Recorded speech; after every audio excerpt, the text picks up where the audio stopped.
तुम महादेव के सच्चे भक्त हो और अगर हर सुबह ओम नमः शिवाय के साथ तुम्हारा दिन शुरू होता है और फिर भी तुम्हारी ज़िंदगी में बार बार दुख, रुकावटें, असफलताएं और अकेलापन आ रहा है, तो आज की ये कथा तुम्हारे लिए ही है। क्योंकि अक्सर हम जिस दर्द से को सज़ा समझ बैठते हैं, वही वास्तव में महादेव की सबसे गहरी कृपा की शुरुआत होती है। जब इंसान पूरे विश्वास से भोलेनाथ को याद करते हैं और फिर भी हालात उसके खिलाफ खड़े हो जाते हैं, तब मन में एक ही सवाल घूमता रहता है, क्या मेरी भक्ति कमज़ोर है या महादेव मुझसे नाराज़ है। लेकिन सच्चाई ये है कि जहाँ से आम इंसान टूट जाता है, वहीं से महादेव अपने सच्चे भक्त को गढ़ना शुरू करते हैं। हर भक्त के जीवन में एक ऐसा दौर ज़रूर आता है जब प्रार्थनाएं अधूरी लगने लगती है, मंदिर की घंटियां भी मन तक नहीं पहुंचती और आंसू भी जैसे थक जाते हैं। इंसान सोचता है कि मैंने तो किसी का बुरा नहीं किया, फिर मेरे साथ ऐसा क्यों हो रहा है। अपने लोग दूर हो जाते हैं, भरोसे टूटने लगते हैं और मन के भीतर एक सन्नाटा सा भर जाता है। लेकिन उसी अंधेरे समय में, उसी खामोशी के भीतर महादेव सबसे गहरी बात कहकर रहे होते हैं। वो भक्त से कुछ मांग नहीं रहे होते, वो बस उसे दिखा रहे होते हैं कि क्या उनका भक्त दुख में भी उतनी ही श्रद्धा से उन्हें याद करता है जितनी श्रद्धा से वो सुख में उन्हें पुकारता था। शास्त्रों में कहा गया है कि महादेव ऐसे देव हैं जो तुरंत वरदान नहीं देते। वो पहले अपने भक्त की आत्मा को परखते हैं, उसके धैर्य को, उसके विश्वास को और उसकी सहन शक्ति को देखते हैं। एक कथा के अनुसार एक साधारण व्यक्ति ने पूरे मन से महादेव की भक्ति शुरू की थी। शुरू में उसका जीवन सामान्य था, लेकिन जैसे जैसे उसकी आस्था गहरी होती गई, वैसे वैसे जिंदगी कठिन होती चली गई। नौकरी छूट गई, आर्थिक परेशानियां बढ़ने लगी, अपने लोग धीरे धीरे दूर हो गए और सबसे जो टूटा वो था उसका आत्मविश्वास। हर रात वो महादेव के सामने बैठकर बस यही पूछा, अब और कितना। और यहीं से महादेव की परीक्षा शुरू हुई। एक ऐसी परीक्षा जिसमें सवाल नहीं होते, सिर्फ हालात होते हैं। महादेव अपने भक्तों की परीक्षा इसलिए नहीं लेते कि उन्हें उन पर शक होता है। वो परीक्षा इसलिए लेते हैं क्योंकि वो जानते हैं कि उनका भक्त साधारण नहीं है। जिस तरह सोना आग में तप कर और शुद्ध हो जाता है, उसी तरह सच्चा भक्त दुखों की आग में गुजर कर और मजबूत बनता है। महादेव कमज़ोर आत्माओं को नहीं चुनते, वो उन आत्माओं को चुनते हैं जिनमें सहने की शक्ति होती है, झुकने की विनम्रता होती है और टूटने के बाद भी भरोसा बचा रहता है। इसलिए जब किसी भक्त की ज़िंदगी में अचानक कठिनाइयाँ बढ़ जाती है, तो समझ लेना चाहिए कि महादेव उसे गिराने नहीं बल्कि उठाने की तैयारी कर रहे हैं। जब भक्त रोता है और महादेव खामोश रहते हैं, तब वो खामोशी सज़ा नहीं होती, वो खामोशी एक मौन वचन होती है। मैं देख रहा हूँ, मैं तुम्हारे साथ हूँ, लेकिन अभी तुम्हें खुद को पहचानना बाकी है। महादेव कम बोलते हैं, लेकिन जब बोलते हैं तो शब्द नहीं, जीवन बदल देते हैं।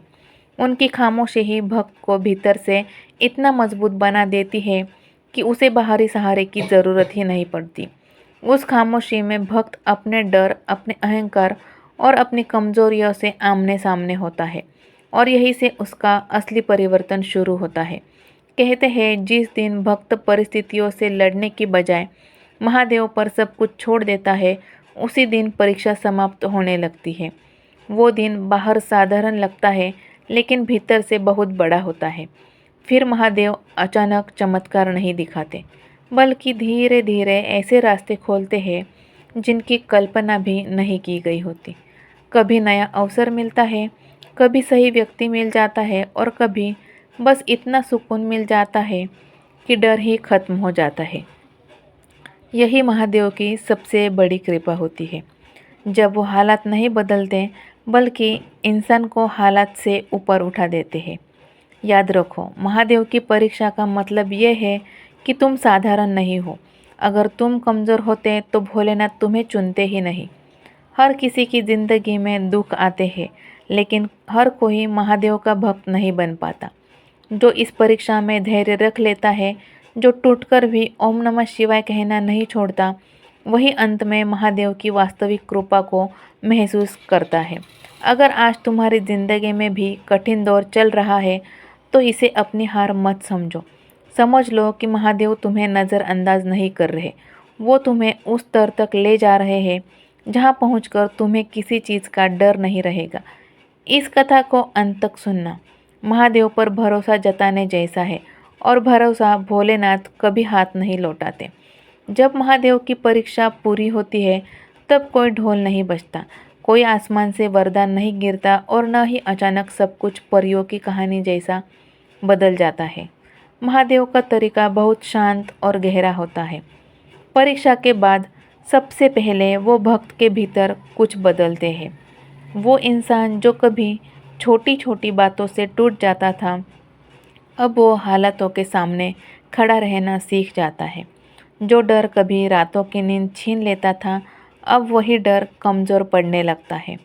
महादेव अपने भक्त को सबसे पहले यही देते हैं, भीतर की ताकत, क्योंकि वो जानते हैं कि बाहर की दुनिया के बाद संभल जाएगी।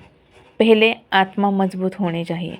जब परीक्षा का दौर समाप्त होता है तब भक्त महसूस करता है कि दुख अभी भी है, लेकिन दुख का असर नहीं रहा।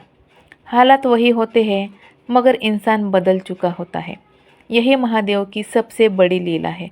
वो भक्त को ऐसा बना देते हैं कि परिस्थितियाँ उसे तोड़ नहीं पाती। अब वो हर सुबह आँख खोलते ही शिकायत नहीं करता, बल्कि मन में एक अजीब सा सुकून लिए दिन की शुरुआत करता है। ये सुकून किसी शब्द में नहीं बनता, बस महसूस होता है, जैसे कोई अदृश्य शक्ति हर कदम पर साथ चल रही हो। महादेव परीक्षा पूरी होने के बाद अपने भक्त को स्पष्टता देते हैं। जो रास्ते पहले धुंधले लगते थे, अब वह साफ दिखाई देने लगते हैं। जिन लोगों पर आंख बंद करके भरोसा किया जाता था, उनका असली चेहरा समझ में आने लगता है, और जिन फैसलों से डर लगता था, अब वही फैसले सही लगने लगते हैं। महादेव अपने भक्त को सही और गलत के बीच का फ़र्क समझा देते हैं। यही वजह है कि परीक्षा बाद लिया गया एक छोटा सा निर्णय भी पूरे जीवन की दिशा बदल देता है। कई बार लोग सोचते हैं कि परीक्षा के बाद महादेव धन, पद या सफलता देंगे, लेकिन सच ये है कि वो ये सब बाद में देते हैं। पहले वो भक्त को ऐसा बना देते हैं कि अगर ये सब मिले भी न तब वो टूटे नहीं, और जब भक्त इस अवस्था तक पहुंच जाता है तभी महादेव चुपचाप उसके जीवन में अवसर भेजते हैं। कभी ऐसा व्यक्ति मिल जाता है जो रास्ता दिखा देता है, कभी कोई बंद दरवाज़ा अपने आप खुल जाता है, और कभी वो काम बन जाता है जिसकी उम्मीद भी नहीं की गई होती। ये सब अचानक नहीं लगता, लेकिन पीछे मुड़कर देखने पर समझ आता है ये सब महादेव की ही योजना थी। परीक्षा के बाद महादेव अपने भक्त को एक और अनमोल चीज़ देते हैं, वो है अहंकार से मुक्ति। अब भक्त को न अपनी जीत का घमंड रहता है और न अपने दुख का बोझ। वो जान चुका होता है कि जो कुछ भी है वो महादेव की कृपा से है। यही कारण है कि ऐसे लोग कम बोलते हैं, ज़्यादा सहते हैं और बहुत गहराई से समझते हैं। महादेव अपने भक्त को भीड़ से अलग कर देते हैं, लेकिन अकेला नहीं छोड़ते। वो उसे शांत, स्थिर और भीतर से पूर्ण बना देते हैं। जब महादेव की परीक्षा पूरी होती है तब भक्त को जीवन का सबसे बड़ा वरदान मिलता है, निर्भयता का। अब उसे भविष्य का डर नहीं रहता, क्योंकि वो जान चुका होता है कि जिसने उसे यहाँ तक पहुँचाया है वही आगे भी संभाल लेगा। यही वजह है कि सच्चे भक्त मुश्किल समय में भी ओम नमः शिवाय कहना नहीं छोड़ते। उन्हें पता होता है कि महादेव देर करते हैं पर इनकार नहीं। अगर आज तुम्हें लगता है कि तुम बहुत कुछ सह चुके हो, बहुत बार टूट चुके हो और फिर भी संभल गए हो, तो समझ लीजिए कि तुम्हारी परीक्षा अब लगभग पूरी हो चुकी है। महादेव तुम्हें खाली हाथ नहीं छोड़ेंगे। हो सकता है वो तुम्हें वो न दे जो तुम चाहते हो, लेकिन वो ज़रूर देंगे जो तुम्हें चाहिए था। और जब तुम पीछे मुड़कर देखोगे तब समझ आएगा कि दर्द कभी सज़ा लगता था, अब वही तुम्हारी सबसे बड़ी ताकत बन गया है। इसलिए अगर अभी भी जीवन में संघर्ष चल रहा है तो घबराओ मत, यह आखिरी दौर हो सकता है। महादेव अपने भक्त को तोड़कर नहीं, तराश कर भेजते हैं इस दुनिया में। और जब वो भेजते हैं तब वो अकेला नहीं होता, उसके साथ होती है भोलेनाथ की अदृश्य कृपा जो हर कदम पर उसकी रक्षा करती है। अगर आपने इस कथा को यहाँ तक सुना है तो समझ लीजिए महादेव आपसे कुछ बड़ा करवाना चाहते हैं। भरोसा रखिए, भोलेनाथ कभी अपने भक्त को खाली हाथ नहीं लौटाते। ओम नमः शिवाय। और दोस्तों, अगर ये कथा आपको पसंद आई हो तो ये वीडियो को लाइक और शेयर कीजिए और जल्दी से जल्दी इस चैनल को सब्सक्राइब कर लीजिए ताकि भोलेनाथ